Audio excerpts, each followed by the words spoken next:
At Gatwick, thousands queued up in lines that seem to never move. Their holiday plans disrupted, all because of drones. I don't know, I think it's crazy that someone would just decide to fly it at the airport, and I don't know. And that it's been going on for so long now, so it's obviously on purpose. These Canadians were destined for Toronto, but like everyone else, they're now left waiting. 110,000 people were scheduled to fly in and out of Gatwick today, and now many of them are here, stranded in line, waiting with their luggage, trying to get a sense of when a flight may take off from here again. It's not clear how many drones have ground the UK's second busiest airport to a halt, but police say they believe it's deliberate. 2 were reportedly spotted over the runway at 9 last night. Since then, there has been multiple sightings. Despite a police helicopter searching all day, they haven't been able to find the person or people flying them, which is why they've called in help.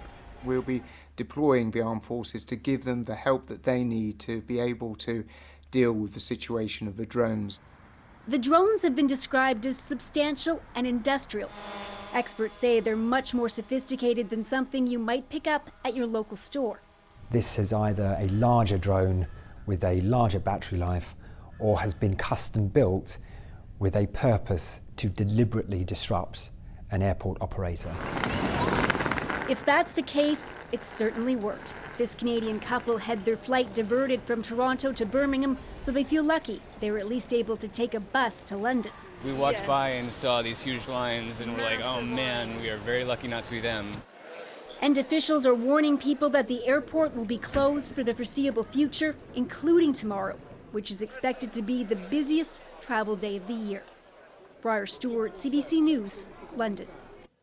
NAVCAN, which is in charge of air traffic control in this country, says it can't recall an airport being shut down because of a drone, but could it happen? The answer isn't a simple yes or no.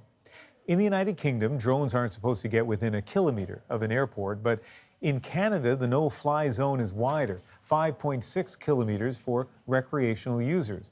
They can only get up to 90 meters versus 120 in the UK.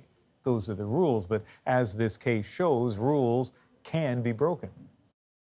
And joining us now is Eric Sazcuk, an instructor at the British Columbia Institute of Technology. And Eric, I know you have expertise with drones, so tell us, what can be done at airports to keep drones away? So the first step in keeping drones away is detection, a combination of hardware and software that allows you to detect drones, both the vehicle and the controller, up to about 15 to 20 kilometers away. That would be step number 1. All right, and then step number 2 is to try to wrest control of those drones away from the person who's using them. That's right. There's a jamming gun that can be used. It uses a high-powered radio frequency, directional, pointed at the drone to either make it hover, return to home, or even take control of it and land it. It's a pretty high-tech, fearsome-looking device, and what can you tell us about its use in Canada? So it has been used at the G7 summit. It is manufactured and distributed by a local company here called Indra Robotics at a cost of about $70,000. Now, you know, when you're on a plane, you're told to make sure your cell phone is turned off. You don't want to disrupt the plane's communications. What about using a gun like this, a jamming device like this, at an airport? What does that do to the planes that are flying around?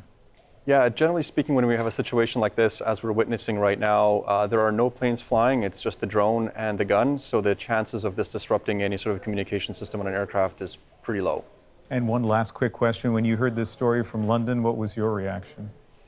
Well, we need to tighten up the drone rules, and we need to get these kinds of systems into place. All right. Eric Sazcuk, thank you very much. You're welcome.